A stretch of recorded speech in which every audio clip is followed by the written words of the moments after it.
18절에서 23절에 있는 말씀 봉독해 드립니다. 로마서 1장 18절에서 23절에 있는 말씀 봉독합니다. 하나님의 진노가 불의로 진리를 막는 사람들의 모든 경건하지 않음과 불의에 대하여 하늘로부터 나타나나니 이는 하나님을 알만한 것이 그들 속에 보임이라. 하나님께서 이를 그들에게 보이셨느니라. 창세로부터 그의 보이지 아니하는 것들 곧 그의 영원하신 능력과 신성이 그가 만드신 만물에 분명히 보여 알려졌나니 그러므로 그들이 핑계하지 못할지니라. 하나님을 알되 하나님을 영화롭게도 아니하며 감사하지도 아니하고 오히려 그 생각이 허망하여지며 미련한 마음이 어두워졌나니 스스로 지혜 있다 하나 어리석게 되어 썩어지지 아니하는 하나님의 영광을 썩어질 사람과 새와 짐승과 기어다니는 동물 모양의 우상으로 바꾸었느니라. 아멘. 아멘. 계속해서 우리가 로마서를 공부하면서 우리 지난주에는 18절 한 절 말씀 중심으로 하나님의 진노에 대해서 The wrath of God, 하나님의 진노에 대해서 살펴보았습니다. 하나님은 사랑이시지만 동시에 공의의 God of Justice, 공의의 하나님이시기 때문에 하나님은 죄가 나타났을 때는 반드시 그것을 진노하시며 또 하나님이 심판하신다. 이것은 부정적인 것이 아니라 하나님의 거룩함을 나타내는 것이고 또 하나님의 사랑의 일부분이라고 제가 말씀을 드렸습니다. 자, 그러면 왜 하나님께서 이렇게 진노하시는가? 그 이유가 18절에 분명히 나와 있습니다. 18절 다시 보세요. 하나님의 진노가 불의로 진리를 막는 사람들의 모든 경건하지 않음과 불의에 대하여 하늘로부터 나타난다. 왜 하나님이 진노하시냐 하면 뭐 다른 이유가 아니라 여기서 보면은 하나님의 진리를 막는 사람들 때문에, 구체적으로 얘기하면 경건하지 않음과, 영어로는 godlessness, 경건하지 않음과 불의에 대하여 wickedness, 불의에 대해서 하나님의 진노가 나타나는. 그러니까 우리 사람들은 뭡니까? 경건하지 않음, 이거는 불신앙이죠. 하나님을 향해서 하나님이 없다, 이게 뭡니까? godlessness, 하나님이 빠진 것, 하나님을 부인하는 것. 그렇죠? 하나님께서 왜 진노하시냐면 첫 번째 이유는 하나님에 대해서 하나님을 믿지 아니하니까, 그 하나님 앞에서 불신앙의 삶을 사니까 하나님께서 거기에 대해서 진노하시고, 그 결과로 사람들은 하나님을 믿고 신뢰하지 않고 하나님 뜻대로 살지 않을 때 서로 간에 뭐가 있습니까? 그 wickedness, 불의한 일들이 있기 때문에 하나님께서 진노하신다라고 여기서 이야기를 하고 있습니다. 자, 그러니까 우리가 뭡니까? 하나님이 진노하시는 이유가 정당하다는 것입니다. 그렇지 않습니까? 하나님께서 이 세상을 창조하시고 그리스도를 통해서 우리를 구원하셨는데 그 좋으신 하나님, 그 선하신 은혜가 많으신 능력의 하나님을 부인하니까 하나님이 진노하실 뿐밖에 없죠.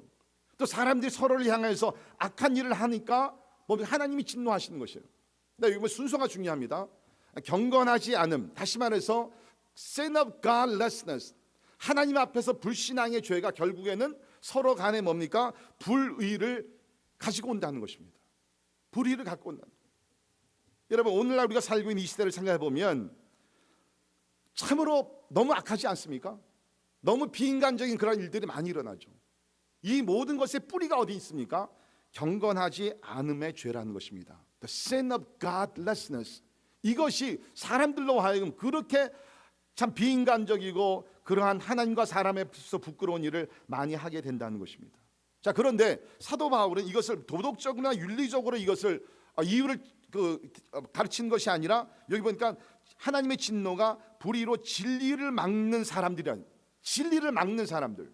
그러니까 하나님께서 가장 분노하시는 것은 뭡니까? 이 진리를 막는, 우리 NIV에서는 suppress, 누르고, 그렇죠? 이것이 일어나서 우리를 변화시키고 우리를 축복하고 의의 길로 인도하시는 그 진리를 가로막는 죄가 하나님 앞에서 제일 크기 때문에 그것으로 인하여서 하나님이 진노하신다. 성경이 그렇게 얘기하고 있습니다. 자, 그러면 여기서 얘기하는 진리는 어떤 진리를 놓고 얘기하는가? 18절에 하나님의 진노가 불의로 진리를 막는 사람들이라 그랬는데, 그럼 여기서 얘기하는 진리는 무엇인가? 뭐 성경에 진리라는 단어가 많이 나오지만 문맥적으로 봤을 때 여기서 얘기하는 그 하나님의 진리는 그 다음 절에서 나오는 19절에 나오는 것이 그 진리입니다. 19절 보세요. 이는 하나님을 알만한 것이 그들 속에 보임이라. 하나님께서 이를 그들에게 보이셨느니라. 그러니까 그러니까 18절에서 그 진리를 누른다 그랬는데, 막는다 그랬는데, 그 진리는 무엇이냐? 19절에서 보게 되면 하나님께서 사람들에게 알만한 것을 보여주셨는데 그 알만한 것을 누른다는 거예요. 자꾸 막고 있다는 것이에요. 그래서 하나님께서 이 일이 너무나 안타까워서 하나님께서는 이 일 때문에 진노를 하신다. 자, 우리 오늘 본문 말씀을 보게 되면, 그러니까 쉽게 하면 이겁니다. 하나님은 모든 사람들, 그렇죠? 뭐 아프리카나 아마존 정글이나 뭐 우리가 소위 얘기하는 미전도 종족 지역이다, 이런 것을 얘기할 때 모든 사람들에게 하나님은 알만한 진리를 다 주셨는데, 알 수 있는 것을 다 열어주셨는데, 보여주셨는데 사람들이 이것을 의도적으로 뭡니까? 막았다는 것이에요. 그래서 나중에 말씀드리겠지만 결론적으로 뭡니까? 아무도 하나님 앞에서 핑계할 수 없다. 즉 얘기는 그겁니다. 그러니까 하나님께 책임이 있다는 것은 아니에요. 보통 우리가 나가서 복음을 전도하면 그런 얘기 합니다. 우리가 복음을 듣지 못한 아프리카에 있는 사람들. 첫째, 여러분 아프리카 복음화가 미국보다 훨씬 높습니다. Don't worry about African people. 그 사람들이 지금 우리 걱정하고 있어요.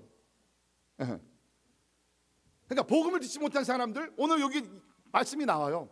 그들에게도 하나님께서 하나님을 알 수 있는 것을 보여주셨다는 것입니다. 그렇기 때문에 이 땅에 사는 모든 사람들은요, 하나님 앞에서 핑계할 수 있는 사람이 없다. 자, 이것을 상당히 논리적으로 바울이 지금 증명을 하고 있습니다. 단계별로 얘기하고 있는데 하나씩 살펴보도록 하겠습니다. 첫 번째 단계의 진리는 뭡니까? 창조주 하나님의 능력과 신성은 분명히 모든 사람에게 알려졌다는 것입니다. 다시 말씀드립니다. 창조주 하나님의 능력과 신성은 분명히 모든 사람들에게 알려졌다. The Creator's power and deity are evident.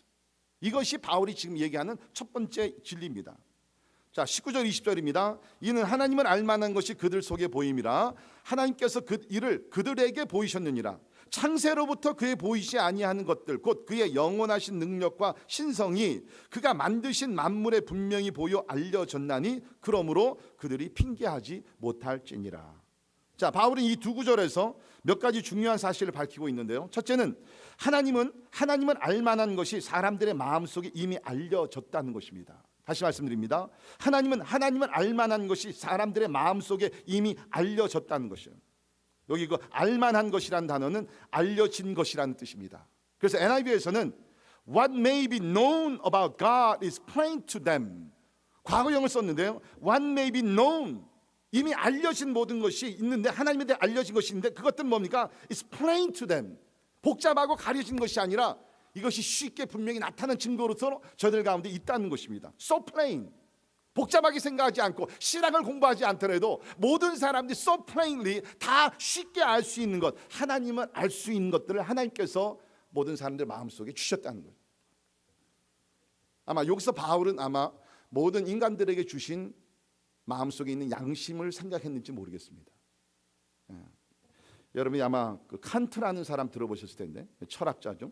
그분이 이런 얘기했습니다. 저 밤 하늘에는 무수한 별들이 반짝이고 내 마음속에는 양심의 도덕률이 빛나고 있다. 우리 모두에게 하나님께서 이 양심이라는 것을 우리에게 주셨어요. 이것을 통해서 양심을 주신 하나님을 생각하게 하고 하나님을 의식하게 하면서 나름대로 이 땅에서 바른 삶을 살 수 있도록 하나님께서 양심을 통해서 하나님을 알 수 있도록 우리 마음속에 새겨주셨다는 거죠. 그러나 더욱더 우리 20절에 가서 보게 되면 뭡니까? 특별히 하나님의 창조의 역사에 대해서 그 이야기를 하고 있죠. 자, 20절 다시 있습니다. 창세로부터 하나님이 창조하신 그때죠. 창세로부터 그의 보이지 아니하는 것들, 그것이 무엇입니까? 영원하신 능력과 신성. 이거 우리가 두 눈으로, 육신의 눈으로 볼 수는 없어요. 그러나 그가 만드신 만물에, in all creation, 그가 만드신 만물에 분명히 보여 알려졌다. 그러니까 창조 세계, 오늘도 우리가 아침에 일어나서 여러분이 나오시면서 하늘을 바라보시고 한참 그 뭐랍니까, 이 하나님 창조하신 세계를 우리가 운전해서 우리가 그 사이로 지금 교회까지 왔는데, 이거 뭡니까? 자연 세계를 통해서 하나님을 알려 주셨다는 것이에요. 여러분, 세계 어느 곳에 가든지 공평하게 볼 수 있는 것이 뭡니까? 이 자연 세계라는 것입니다. 미국이라 그래 가지고서 뭐 더 세계가 자연이 아름답고 그렇지 않죠. 어디에 가든지 나름대로 아름다운 세계가 전 세계적으로 많이 있어요. 제가 뭐 다는 다녀보지 않았지만 제가 다녔던 중에 가장 아름다운 곳 한 곳을 만약에 뽑는다 그러면 저쪽 괌도 주변에 있는 그 마이크로네시아 작은 섬들이 모여 있는 그 지역일지 모르겠어요. 그 지역은요 아직까지도 오염이 제일 안 된 지역 중에 하나라고 얘기합니다. 그러니까 그 지역에 가게 되면은 그 바닷물이 계속 그냥 so clear, 너무 깨끗하게 보여요. 그래서 그 사람들은 오늘날에도 그냥 고기를 어떻게 잡냐면요, 창을 가지고서 그냥 바닷물 속에 쑥 들어가서 보고서 그냥 딱 찍으면은 그냥 고기를 잡을 수 있어요. 공기도 맑고 한 가지는 좀 습합니다. 덥고 습하다는 것이 문제인데, 그래서 그분들이 하는 얘기가 The Lost Paradise, 잃어버린 천국이다. 그분들이 그렇게 얘기하더라고요. 언제 한번 기회 되시면 한번 가보세요. 실망치 않을 것입니다. 물론 비용은 여러분이 대시고 가셔야 됩니다. 자 그런데 그 모든 세계, 우리가 전 세계 어디 가든지 하나님의 그 아름다운 자연, 특별히 요새 여러분 이제 가을철이 잠 지나가고 있지만 아직도 우리 단풍들 있지 않습니까? 참 진짜 저는요 매일같이 그 집에 왔다 갔다 하면서 그 길에 단풍 얼마나 아름답게 졌습니다. 특별히 뉴저지 보면 진짜 This is fantastic. 뉴저지 제가 많은 것이 불만인데 단풍은 진짜 좋아요. So lovely, so beautiful. 진짜 너무너무 아름다워요.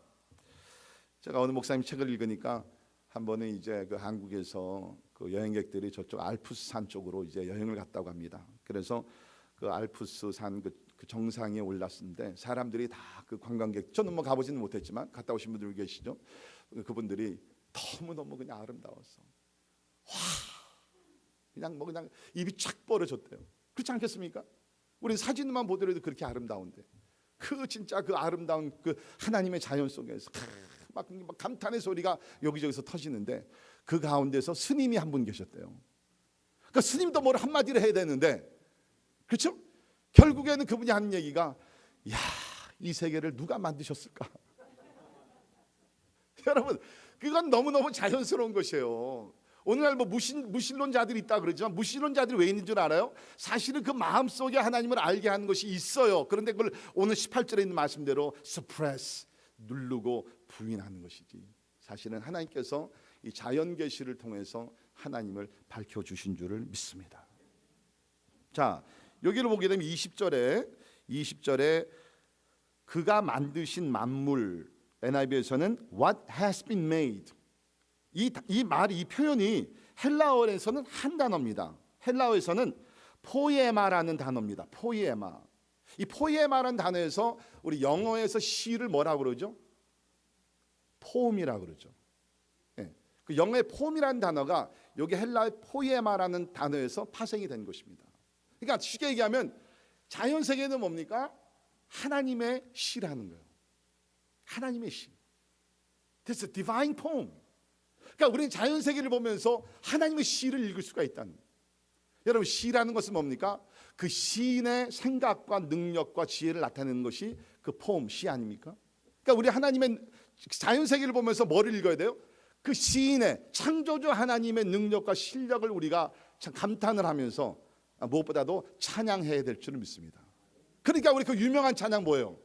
주님의 높고 위대하심을, 그 찬송가를 보게 되면 보세요. 주 하나님 지으신 모든 세계 내 마음속에 그리어 볼 때 하늘의 별 울려 퍼지는 뇌성 주님의 권능 우주에 찾네. 그러니까 우리는 아침과 저녁에 하늘을 좀 바라보면서 맨날 셀프만 바라보지 마시고요. 그 봐봤자 별로 뭐 들어오지도 않는 거 그냥 뭐 이렇게 보세요. 좀 자주 하늘을 바라보면서 주님의 높고 위대하심을 내 영혼이 찬양하네. 여러분, 그러면 얼마나 하나님이 영광을 받으시겠습니까? 아멘. 그러니까 여러분 좀 셀폰 보는 시간 좀 반으로 좀 줄이시고요. 이제 창조주 하나님, 창조의 세계를 바라보면서 우리 주 예수 그리스도를 찬양하기를 주의 이름으로 부탁을 드립니다. 그러니까 지금 여기서 얘기하는 것이 뭐냐? 하나님은 뭡니까? 특별히 창조 세계를 통해서 하나님의 능력과 신성이 모든 사람들에게 알려졌다는 것입니다. 자, 두 번째 우리 진리는 뭡니까? 그러므로 모든 사람들은 하나님을 안다는 것입니다. All people know God. 21절의 시작이 뭡니까? 하나님을 알되. Do you see? 하나님을 알되. 모든 사람들이 하나님을 알게 되었다는 거예요. 왜? 하나님이 자연 세계, 자연 계시를 통해서 모든 사람들에게 하나님을 나타내셨고 또 마음속 양심이라는 걸 주셔서 하나님을 알 수 있도록 하나님께서 모든 조치를 다 취해 주셨다는 거예요. 우리 뭐 장로님들도 여기 계시지만 저와 함께 선교지를 다니다 보면 여러분 사실은요, 우리가 아무 그 오지에 들어간다 할지라도 신에 대한 개념은 있습니다. 그것이 우리가 성경에서 믿는 여호와 하나님 예수 그리스도가 아닐 경우들이 있죠. 그래서 우리 가서 설명하고 하다 보면, 그런데 놀라운 것은 뭡니까? 그 어느 산골짜기에 있다 할지라도 신에 대한 개념이 있고 어디에 가든지 다 종교라는 것이 있지 않습니까? 이게 우연일까요? 저는 그렇게 생각하지 않습니다. 이건 하나님께서 창조주 하나님을 알 수 있도록 모든 역사를 이루셨다고 저는 믿습니다.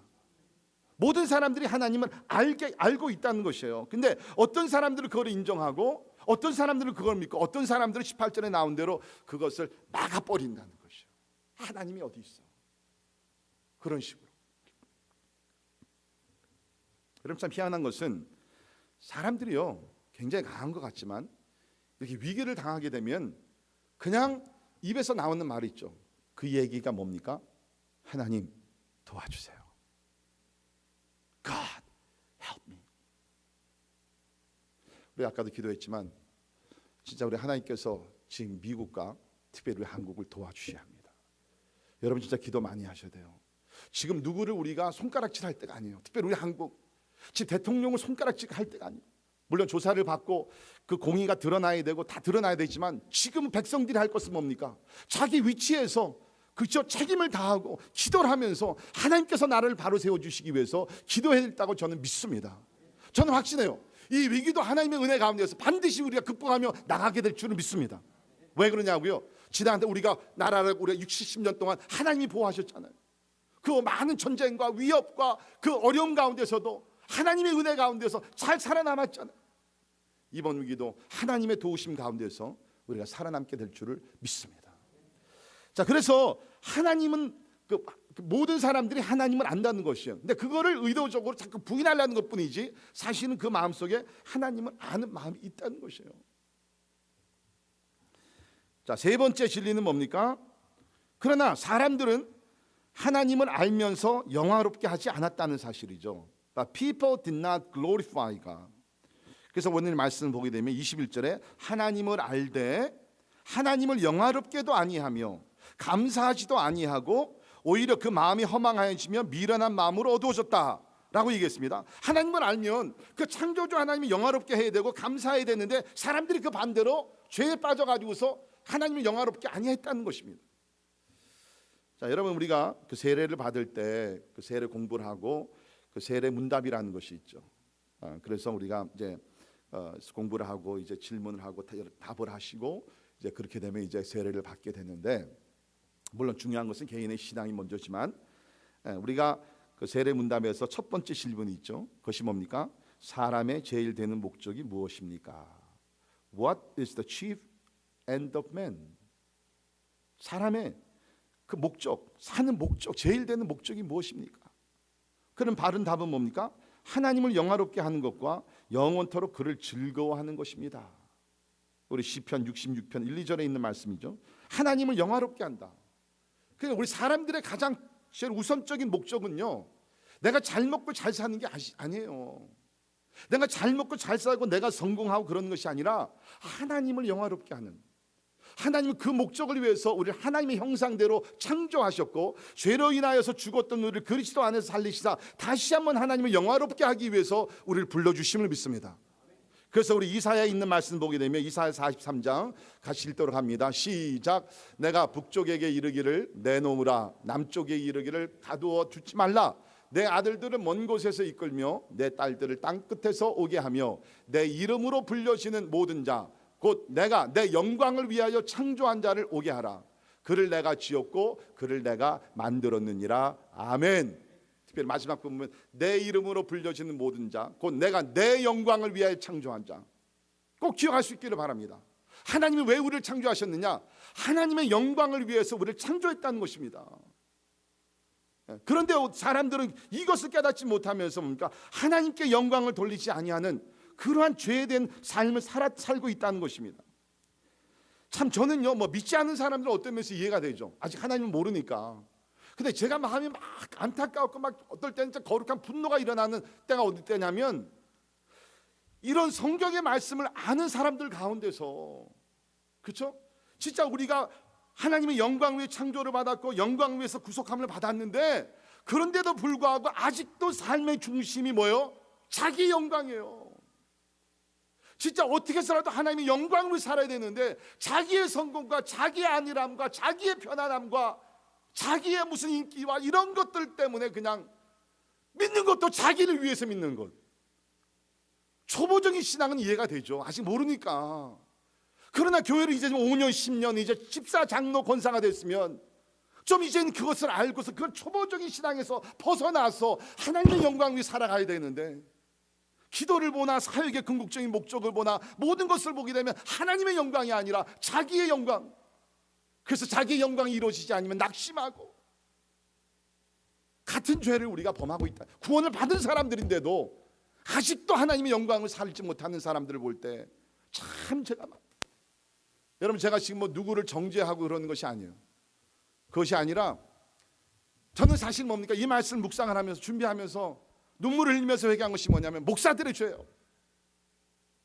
왜 그러냐면 오늘날 목사들이 하나님의 이름을 빙자해서, 예수 그리스도의 이름을 빙자해서 하나님의 영광을 드러내야 되는데, 자기의 영광들을 드러내고 예수 그리스도의 이름을 높여야 되는데 자기의 이름을 높이는 그런 목사들이 얼마나 많이 있어 주변에.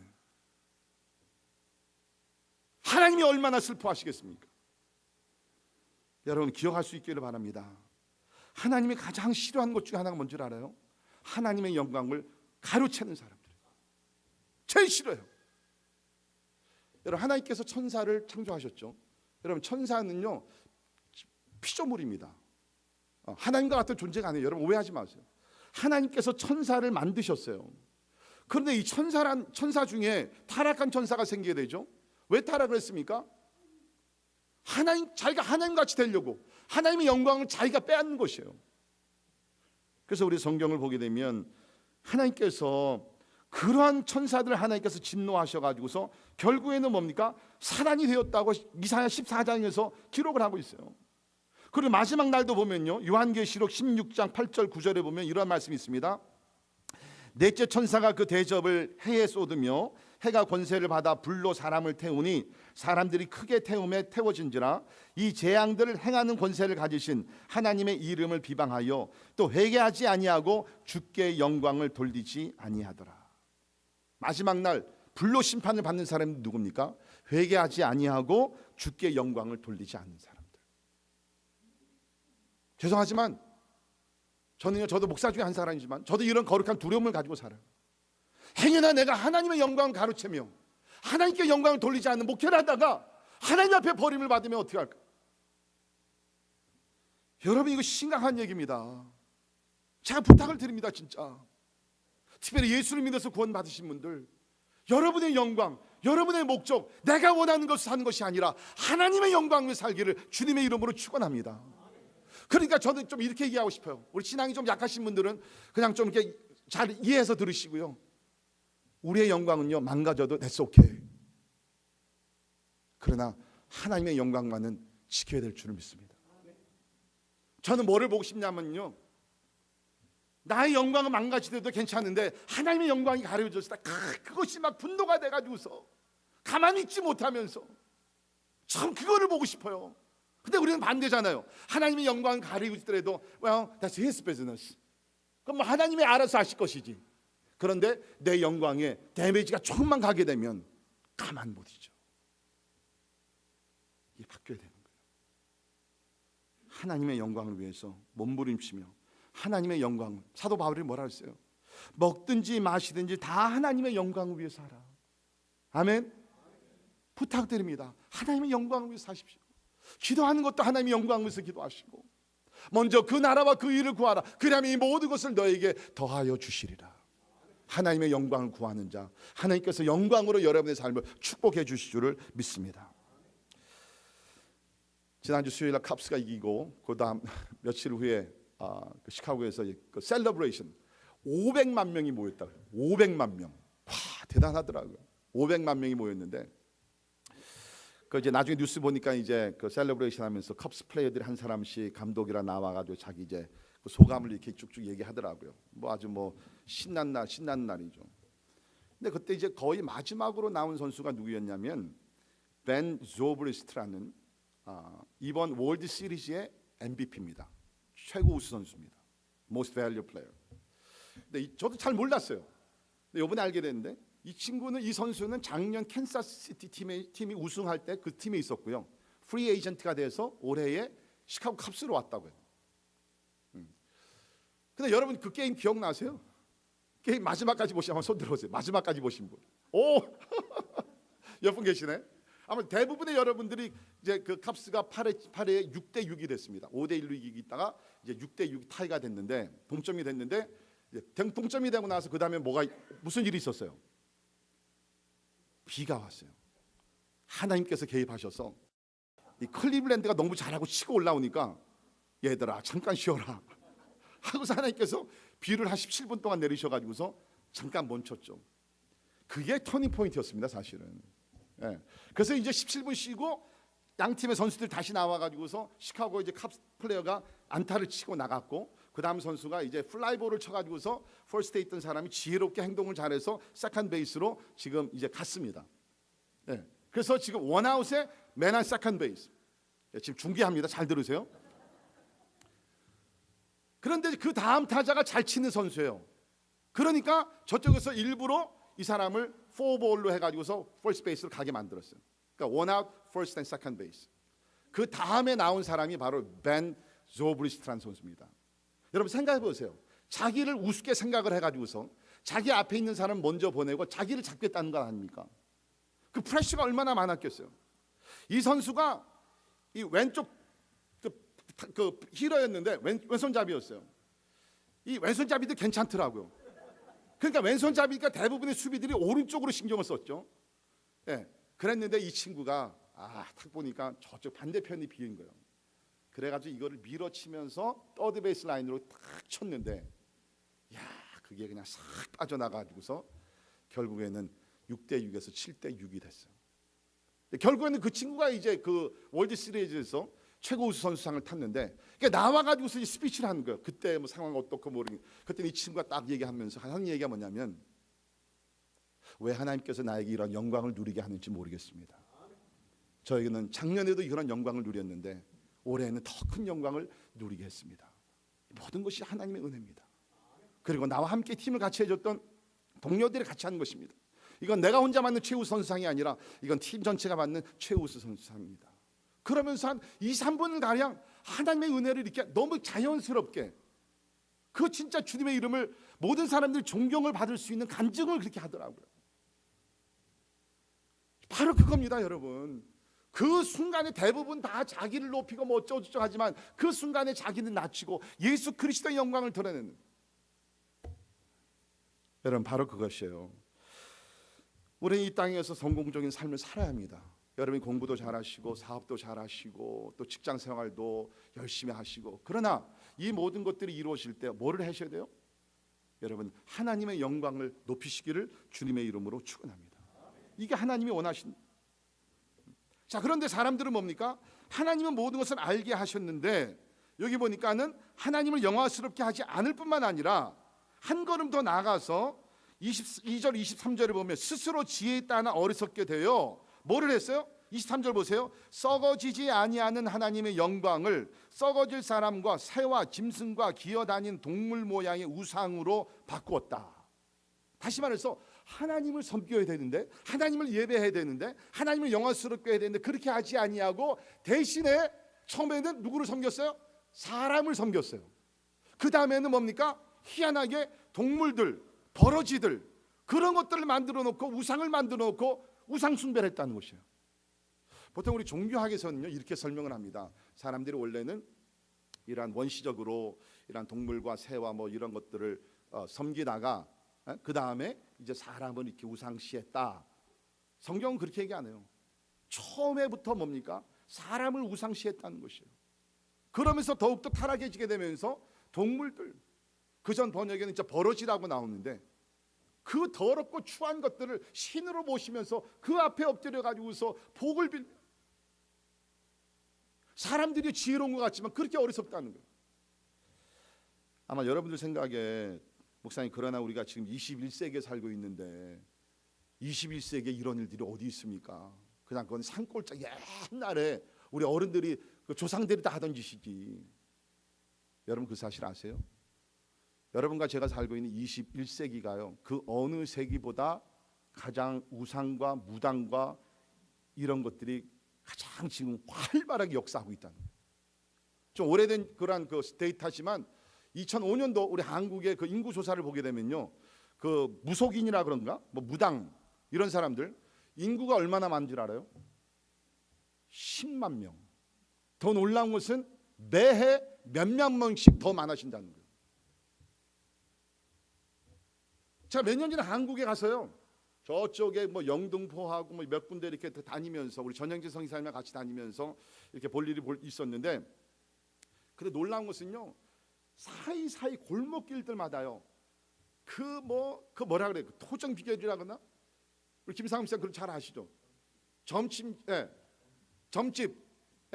그 무당들 점치는 사람들 그 가게가요, 진짜 뭐 countless stores, 얼마나 많은지 몰라.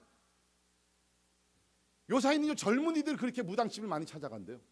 왜? 직장을 얻을 수 없어요. 미래가 불확실해요. 결혼도 못하고 그러니까 너무너무 답답하니까 뭐요? 좀 자기를 좀 속사정을 잘 알고서 이렇게 점을 잘 쳐줄 수 있는 그 아주 용한 그런 그 점쟁이를 찾아가는 거예요.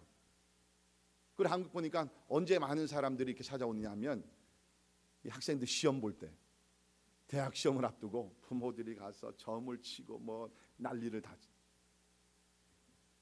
여러분 생각에는 무식하고 교육받지 못하고 그런 사람들만 찾아가는 것 같죠? 절대로 아닙니다. 정치인들, 학교 교수들, 무슨 뭐 유명 인사들, 스타들, 누구까지 찾아가는 줄 알아요? 교회 권사들까지 찾아가는 거예요. 놀라지 마세요. 점 치러 오는 사람들 중에 30%가 교회 다니는 사람들이에요. 여러분 지금 한국, 특별히 한국에서는요, 이 무당 이런 것들이요, 지금 막 리바이벌 부흥이 일어나고 있어요. 지금 이번 대통령으로 최순실 사건 근본적인 이유가 뭐예요? 바로 이런 문제잖아요. 이게 얼마나 부끄러워요. 지금 전 세계 앞에 막 부끄러워 죽겠어요. 그러니까 지금 여기 있는 이 내용들이요, 저는 이 로마서 1장 읽으면서 이렇게 지금 우리에게 렐레번트한 메시지인지 저도 잘 몰랐어요. 다음 주에 제가 이제 말씀드린 것은 우리 동성연애죄에 대해서 우리가 다루게 되게 되는데, The message in the book of Rome is so relevant. 오늘날 사람들 그 어느 시대보다도 더 우상숭배를 많이 하며 살고 있다는 것이에요. 자, 근데 여러분 아마 여러분 생각, 목사님 나는 뭐 우상숭배하지도 않는데요, 점쟁이 찾아가지도 않는데요. 자, 여러분 성경은요, 우상을 어떻게 정의를 내립니까? 꼭 무슨 나무 뭐 돌 앞에 가서 그게 우상이 아니라 하나님 외에 그 어느 것이라도 더 섬기고 더 사랑하고 더 아끼고 하면 바로 그것이 우상이 된다.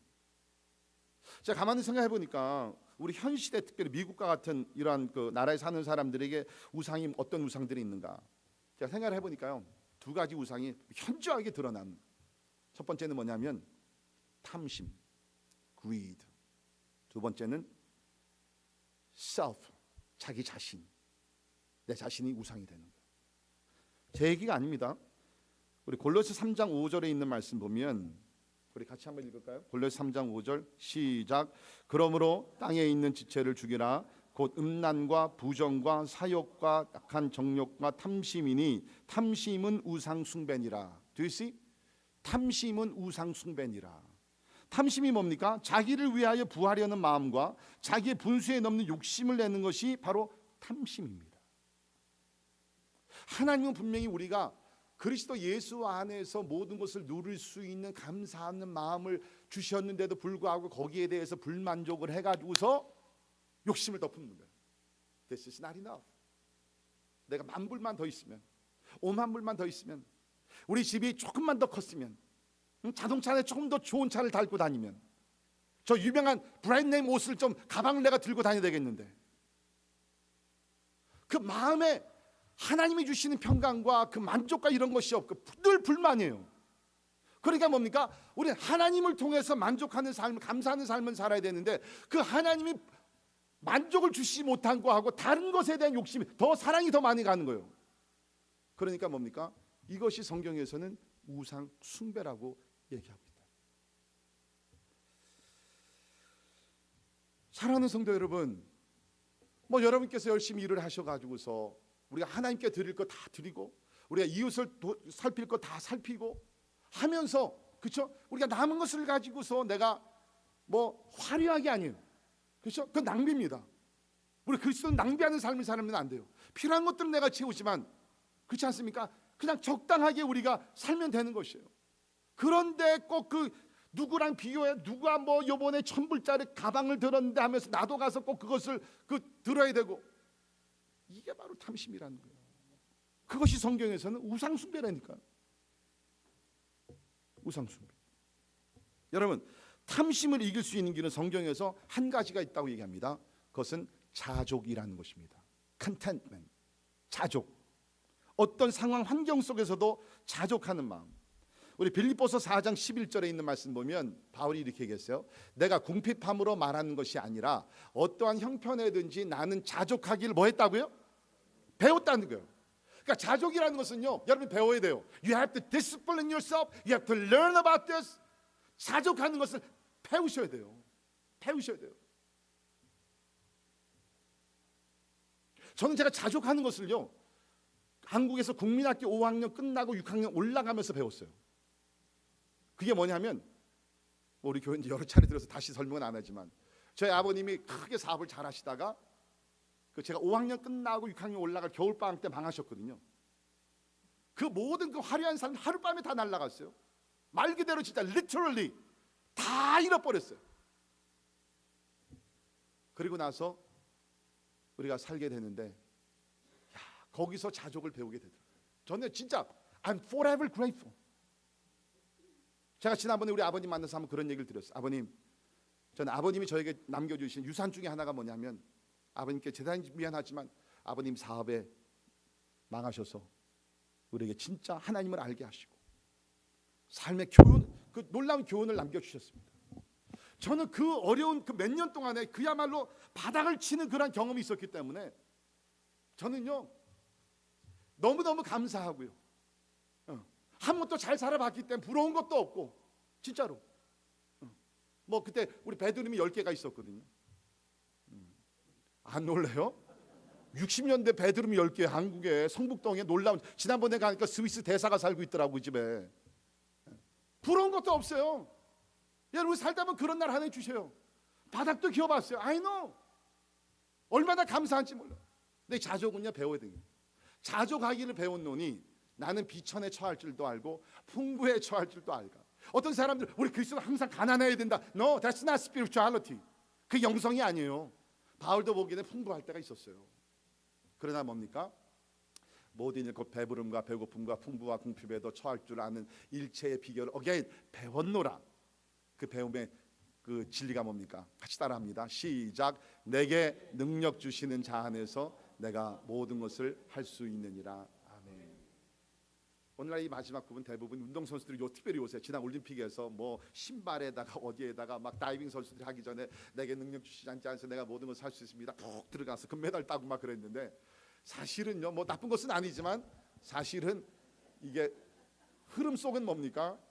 능력 주시는 자 안에서 가난할 때나 풍부할 때나 어떤 환경에서도 하나님 나는 자족할 수 있습니다.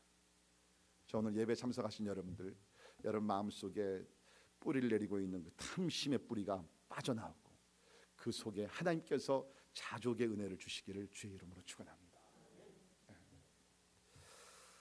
자, 그 다음에는 제가 아까 말씀드린 대로 우리에게는 어떤 우상이 있냐면 이 자아, self. 뭐 우리가 다 아는 대로 우리가 살고 있는 세상은 다 자기 중심 아닙니까? 내가 행복해야 되고 내가 쾌락을 느껴야 되고 everything's about self. 뭐 이번 교회 안에서도 모든 것이 다 내가 나한테 맞아야 돼요.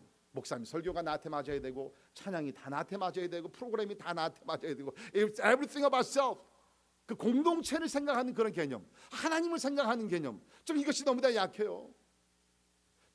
다시 말씀드립니다. 여러분 만약 우리가 하나님을 모르는 사람이었다 그러면 I understand. 자기 자신밖에 없죠. 그러나 여러분, 우리가 예수를 믿는다는 것이 뭐예요? 바울은 갈라디아 2장 20절에서 이렇게 얘기했습니다. 같이 읽습니다. 시작. 내가 그리스도와 함께 십자가에 못 박혔나니 그런즉 이제는 내가 사는 것이 아니요 오직 내 안에 그리스도께서 사시는 것이라. 이제 내가 육체 가운데 사는 것은 나를 사랑하사 나를 위하여 자신을 버리신 하나님의 아들을 믿는 믿음 안에서 사는 것이라. 아멘. 우리 자아가 어디 있다고요? 십자가. 예수를 믿는다는 건 뭐예요? 내 자아를 십자가에 못 박았다는 거예요. 나의 프라이드, 나의 앰비션, 내가 원하는 것, 내가 고집하는 것, 나의 권리, 모든 것 하나님, I crucify them with you, Lord. 그리스도와 함께 십자가에. 우리 자아가 어디 있어요? 오직 우리가 나타낼 거, 자랑할 것은 우리 안에 계시는 예수 그리스도밖에 없는 줄 믿습니다. 그래서 바울이 뭐라 그랬죠? 바울은요, 그 인생의 하나 뭐 좌우벽이라 그럴까, 목표라 그럴까, 딱 한 가지였습니다. 복잡하게 안 살았어요. 그래서 빌립보서 1장 20절, 21절에 나오는데 역시 같이 한번 읽도록 합니다. 시작. 나의 간절한 기대와 소망을 따라 아무 일에든지 부끄러워하지 아니하고 지금도 전과 같이 온전히 담대하여 살든지 죽든지 내 몸에서 그리스도가 존귀하게 되게 하려 하나니 이는 내게 사는 것이 그리스도니 죽는 것도 유익함이라. 아멘. 너무 멋있지 않습니까? 내가 간절히 기대하는 것, 내가 소망하는 것 딱 한 가지인데 살든지 죽든지 내 몸에서 그리스도가 존귀하게 되려 하나니 이는 내게 사는 것이 그리스도니 죽는 것도 유익합니다. 저는 우리 교회 성도들이 그리스도 안에서 성숙해져 가면서 말씀 훈련을 받고 큐티를 하시고 교회 나와서 예배 드리면서 점점 자아는 십자가에 계속 못을 받고 오직 우리 안에서 그리스도만이 나타나기를 주의 이름으로 축원합니다. 그리스도만. 오늘날 우리 살고 있는 이 시대, 이 탐심과 자아 숭배 두 가지 우상이 있어요. 이걸 우리가 허물어 버려야 돼요. 그리고서 하나님의 영광을 위해서 살아갈 수 있기를 간절히 바랍니다. 기도하겠습니다. 하나님은 자비로우셔서 하나님의 존재, 하나님의 능력, 하나님의 신성을 자연 세계를 통해서 또 우리 마음의 양심을 주셔서 하나님을 알 수 있도록 이미 다 하나님께서 계시하셨다고 말씀을 합니다. 그러나 사람들은 어리석어서 하나님께서 이미 말씀을 통해서 또 자연 계시를 통해서 하나님을 나타내셨지만 의도적으로 죄악 때문에 하나님의 말씀을 누르며 하나님의 말씀을 막으며 하나님을 믿지 않는 자리에 나갔다고 얘기합니다. 그런데 오늘 말씀을 보니까 우리 사람들이 하나님의 진리를 막을 뿐만 아니라 그 자리에 하나님이 계셔야 될 그 자리에 사람들과 또 이러한 동물들과 짐승과 온갖 것들을 다 세워놓고 그 앞에 우상 숭배하는 것이 이 사람들의 모습이라고 하나님 말씀하셨습니다.